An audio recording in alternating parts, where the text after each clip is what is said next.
Man, you still driving this old cab? Uber's killing your business.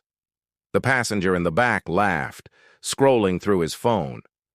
James Cooper, 52, smiled in the rearview mirror. Maybe so, he said calmly.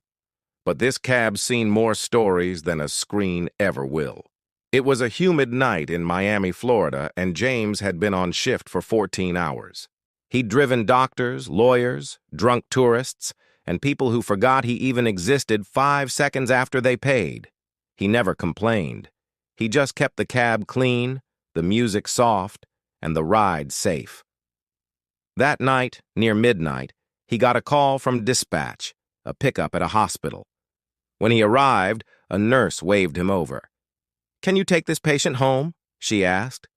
A frail woman, maybe 80, stood with a small oxygen tank and trembling hands. "Of course," James said, helping her gently into the back seat. She gave him an address far across town. "Take your time," she whispered. "I'm in no rush." After a few minutes, she added, "I used to be a cab driver, too, back when women weren't supposed to be." James smiled through the mirror. "Then you're tougher than all of us, ma'am." They talked softly the whole ride, about music, family, and how the world had changed. When he pulled up to the small house, she said, "Would you mind helping me inside? The light switch is hard to find." He carried her bag in and froze. The house was nearly empty.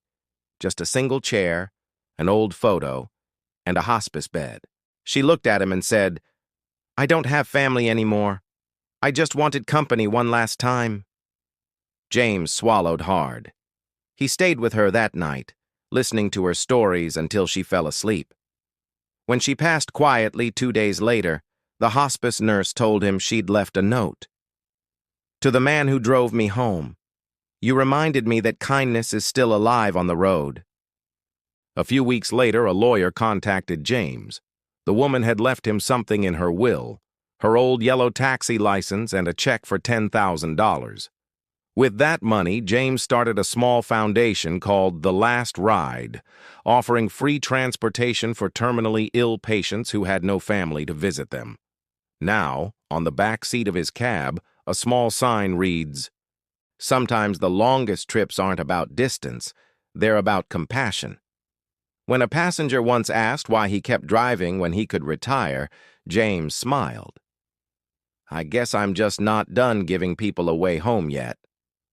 If you believe that small kindnesses can carry people further than any engine, comment compassion and share this story with someone who's ever made a stranger feel less alone.